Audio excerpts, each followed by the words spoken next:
I'm Brian with Accurate Foundation Repair, and we're going to discuss soaker hoses. Okay, like up here, this soaker hose here, this really should be 16 to 18 inches away from the foundation, all the way around.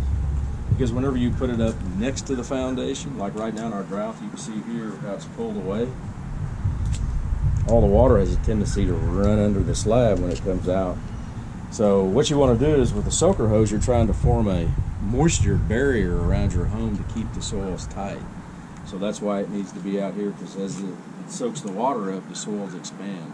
Okay. And you really don't want water running directly under your foundation.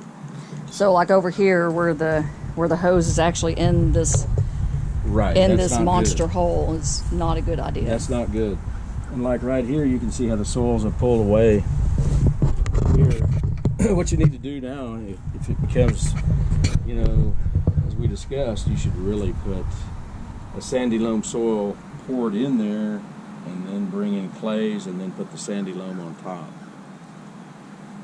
So just the sandy loam, though? Right. The sandy loam, just pour the dirt down in there, and then come in with your clays, because the clay, when it gets wet, it expands. Because people have, you know, they buy the sandy loam, and then when it rains, it all washes away. Well, hey, I just put that in there a couple of weeks ago. Now it looks just like it did before, but that's because it got washed away. Okay. So what you got to do is put like clays in there that get wet and expand, and then the sandy loams will actually adhere to on the top side. Okay. So just go. Can you go just to and Lowe's and Home Depot and say, "Give me clay"? They don't Give me have sandy clay. loam. You'd have to go to a, you know, like a landscape company yard that's got, hey, I want clay. Okay. Or a company that deals in soils. Okay. Okay. And then how often should you have it The on? hose? Right now, I mean, the way the soils are right now, you could run them every day and still not reach a good moisture content because the heat's so tremendous here. But, you know, just do your normal 20 to 30 minutes a day, 3 times a week.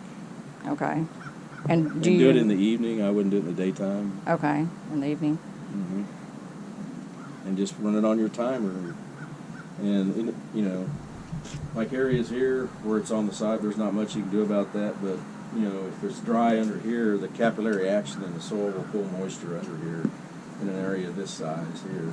Okay. Now, what about during the winter or during the rainy season? Do you just cut back? I just cut or keep back. it. You know, you just have to sort of monitor it. But you know, traditionally here in Texas, the soils in the winter we have a lot of moisture, so the soils tend to swell back up.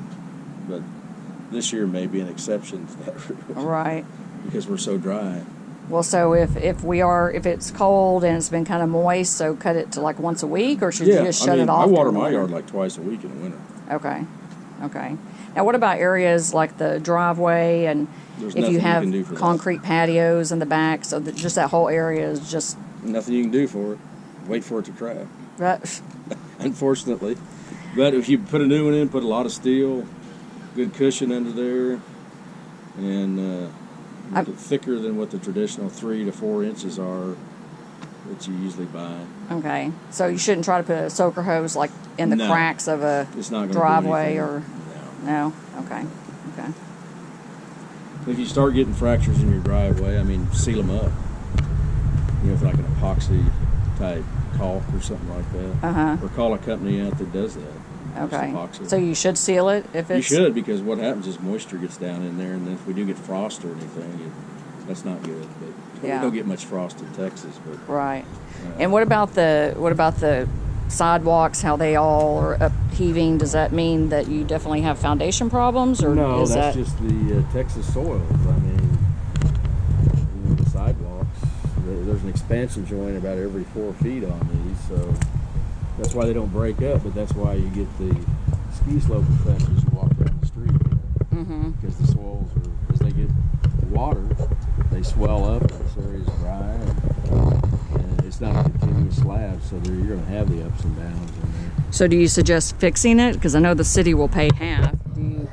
Does it have anything to do with your house, other than just... trip hazard. Right. The way everybody sues now, you might get sued over your sidewalk. That's true. That's true. I mean, you could re-pour this, and next year it could look pretty close to what it looks like now. Yeah. Well, and it seems like it pulls away at the street line too, Right. and right here. And I didn't Right. know if this was because of the edge here- landscapers. Well, you or- edge here, and then that exposes all those soils to the sun, so they're going to shrink. Before you have the grass in there, sort of covering it up. My driveway's like that. We edge, and you can see under it in some spots. Yeah.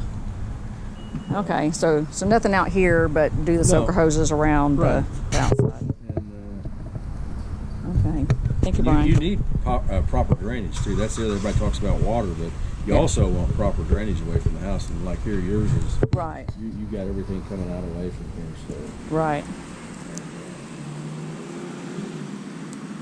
Yeah, I don't think that.